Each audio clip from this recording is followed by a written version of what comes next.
All right, we have Adam Seiko joining the show, San Diego State's 3-and-D specialist and one of my favorite college basketball players, an intense player, high IQ. He'll pick you up full court. He's not afraid to guard the other team's best player, and then obviously he's a sniper from three. 46% three-point shooter on his senior season. Adam, welcome to the show, and how are you doing today? Thank you, man. Thanks for having me, first of all. I'm doing great. Just got to Houston yesterday. Um, just soaking everything in and getting prepared for this game on Saturday. Absolutely. And I really like your story. Obviously, you're a 6-year senior, and your story is a true story of like grit and perseverance, where you've worked hard and you've gotten better through your 6 years, and you are the best player by far right now that you've been throughout your entire career. You've been a part of some really good teams, a phenomenal team in 2020 that didn't get the chance to play in the NCAA tournament because of COVID, a team that could have made a really deep run. And then the last 2 years, you had first round exits, and now all the hard work, all the good teams have been a part of. It's kind of everything's kind of come full circle where right now you're at the Final Four at the end of your college career. Just talk about how rewarding it is, all the hours you spent with this program to be in the Final Four. Yeah, it's been a long journey. As many been to my fourth time in the tournament now. All had first round exits previously. But this program is where I wanted to be at for a long time, even when I was in high school. I dreamed of winning here. Steve Fisher, Kawhi, all those guys used to watch them, and I saw them make a run in the tournament as well. And I always just wanted to have the opportunity to do that, and got here and won a few conference championships, which is great. And then we just wanted to make a run in the tournament. So being in this position is a blessing. Remember 2020, obviously COVID hit. Yeah. Canceled our year, and we really felt like we could win it all.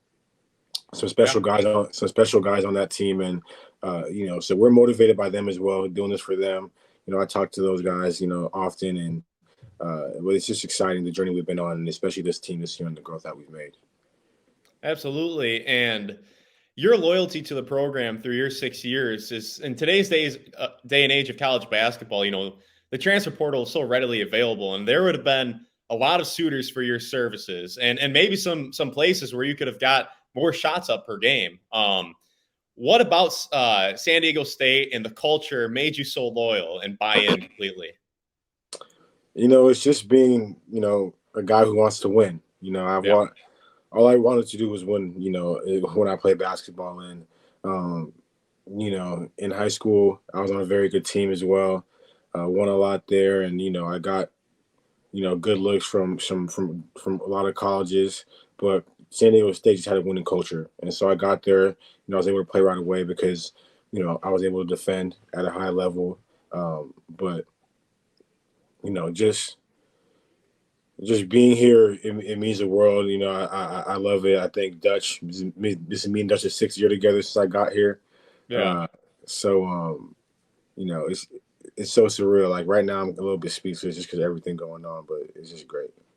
Yeah, absolutely. And I believe 2 summers ago, you got the chance to represent Uganda internationally. Talk about what that experience did for you and kind of just taking your game to another level and what that meant for you mentally and physically as a player. It was an amazing experience. Playing against bona fide pros, overseas guys, EuroLeague guys, NBA guys. Having the opportunity to play with my brother, which was amazing. My mom came there and she watched, but that tournament really helped me a lot. It really pushed me to more limits than I was used to. The coaching is different. We had a NBA coach, so I was able to learn like the practice style of being a pro and the responsibility you have. More so learning how to become a better leader. Especially for Arthur as well. He was just going to be a freshman in college that year. So, I told him, like, the best thing you could do is just take away how to be a good leader, how to stay level-headed. Our coach pushes him. And so I think that built him up as a player because everyone knows he has the tools and he's performed very well on that level numerous times. And, I performed well as good as well. And it was just good to see how, more of what people see what I'm capable of, but I'm more capable than, what people see, all the time. But I'm just a humble guy and wanting to win and just do everything it takes to win. But that experience was amazing for me and my family. And that's kind of why I said you're one of my favorite players, because you don't have a big ego when you're playing out there. You just, like you said, you want to win. And I don't feel like a lot of players these days have that mentality where it's like, hey, I want to do anything to win. Like, a lot of people value winning, but I feel like at the same time, a lot of people want to get theirs. And you're willing to sacrifice some shots to be a star in your role. And I just have a lot of respect for that. And talking a little bit more about your brother, obviously you guys just played in the Elite Eight. And I really like the way, when I was watching the specials on it, how just your family was viewing it. Your brother said it was a God sent thing. And you said it was a blessing, and your mom said, whoever's going to win is going to win with humility. And my question to you is, as a big brother, I believe you're about 5 years older than him. What did you say to him after the game? Or what advice? What can you say after such a heartbreaking defeat from his perspective?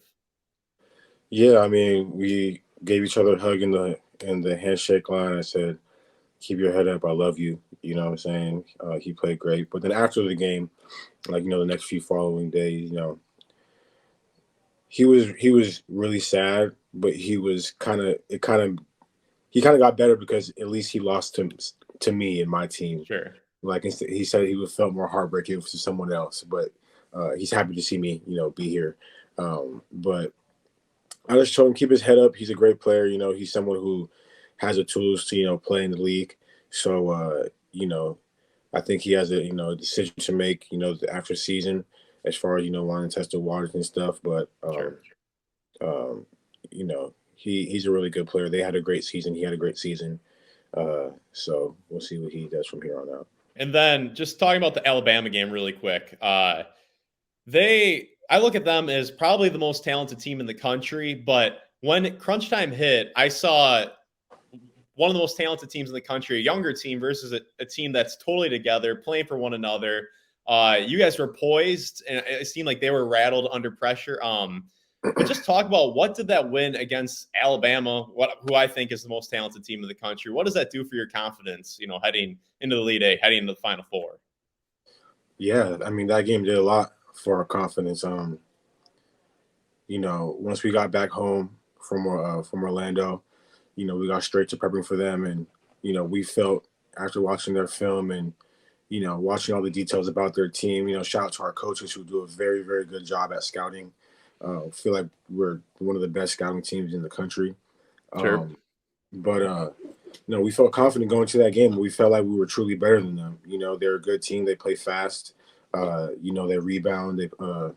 They play hard. One of the top defenses in the country.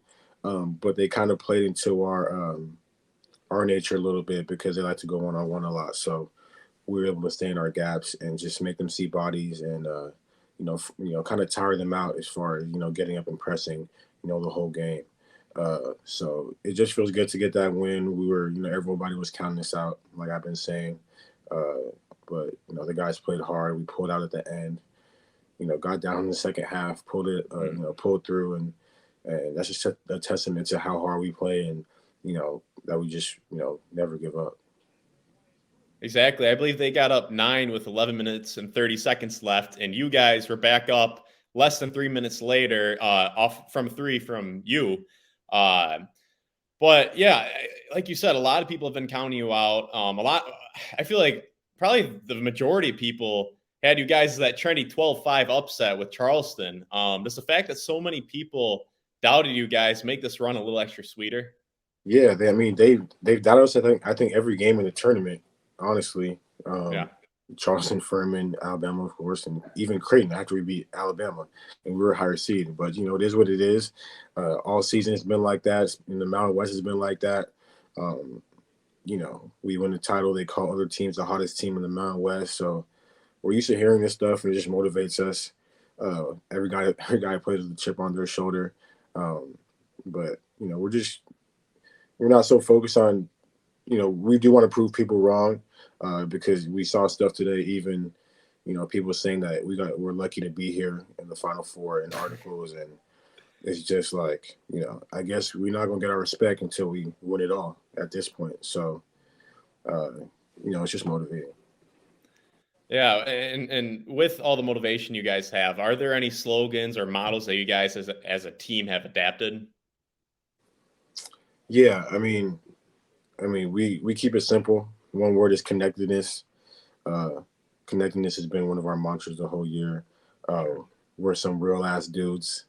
Yeah. People have seen that. We wrote that on the board. But that's how our mentality go into this game. Like at the end of the day, it's just basketball. We just want to go out. We just go out there and hoop, follow the scout, but just have fun. One thing that I think about with your squad is I was talking to you off cameras. You guys will full court press. You guys are getting into the other teams relentlessly. And I was impressed with how your brother and Creighton, they did a good job of handling it. Ultimately, you guys won. But what kind of cardio, what kind of sprints does coach have you doing to be able to like go 40 minutes? You guys are going balls to the wall nonstop. Yeah, just the way we practice. Every drill. We do it 100%. Sure. There's no days we take off. Every day since summer, we emphasize on getting 1% better in practice today. And we, as players, we emphasize it to each other like we got to get better today. You know, so we take accountability in that. And then I think our guys on their end, they all work out.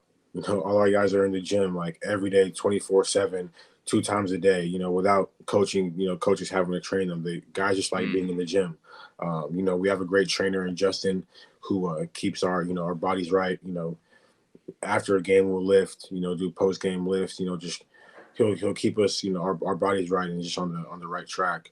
So shout out to Creighton though. They only play like 5 or 6 guys and those Mm-hmm. guys hung in there. And Yeah. I was telling Arthur, we're gonna wear you guys down, like days before. Yeah. And he was like, "It's all right, we're in shape." And so they proved that. They proved that those guys play hard. They're in shape. I wonder what cardio they're doing because Yeah. those guys play like 9 minutes a game.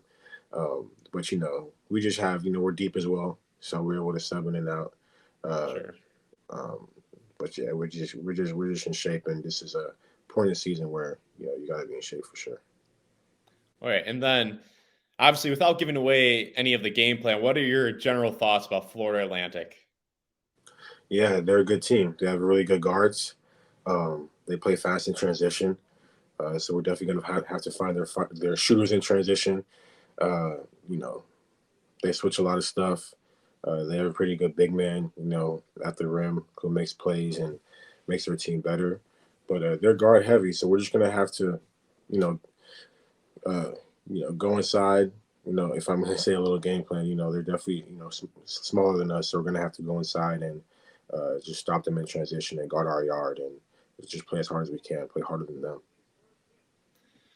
Okay, and my last question is what's the energy, what's the confidence like in the locker room playing under these bright lights on Saturday? It's good. Everyone's excited more than anything. I mean, this is something that you dream of as a kid. Uh, you don't know when you're going to get here.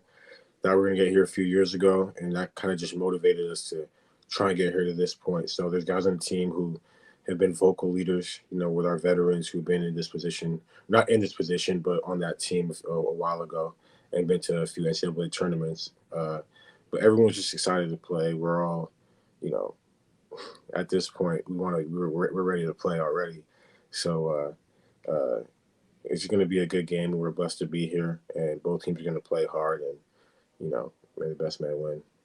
There we go. And the last thing I got for you is a little rapid fire round. So I'll just ask you a bunch of questions and just answer in a timely fashion. Does that sound all right? Yep. All right. First question. Favorite movie? Um, Space Jam. Toughest player. Wait, Space Jam with MJ or LeBron? MJ. Okay. Then who do you take, MJ or LeBron? I'm taking LeBron. Okay. Mm. Toughest player to guard so far in college? Sam Merrill. Dogs or cats? Dogs. Favorite food? My dad's lasagna. Favorite holiday? Christmas. Favorite school to beat? Utah State. Favorite moment at San Diego State prior to the Final Four? Going 30-2. The most memorable game so far of your career? When I hit 7 threes against Utah State. Awesome. I love it. All right. That's Adam Seiko. Thank you very much for coming on the show. I appreciate it. And I want to give a shout out. Thank you, Adam, for making this so simple to schedule. You were one of the easiest interviews to schedule. You were very Oh, respectful great. of my time as well. So I appreciate it. Best of luck and kick some ass Saturday and Great. Monday. And yeah. Yes, sir. I appreciate you, Matt. Man, it's good meeting you, man. Thank you very much for making it to the end of the video. If this is your first video with me, make sure to like and subscribe for more college basketball content, and I'll see you next time.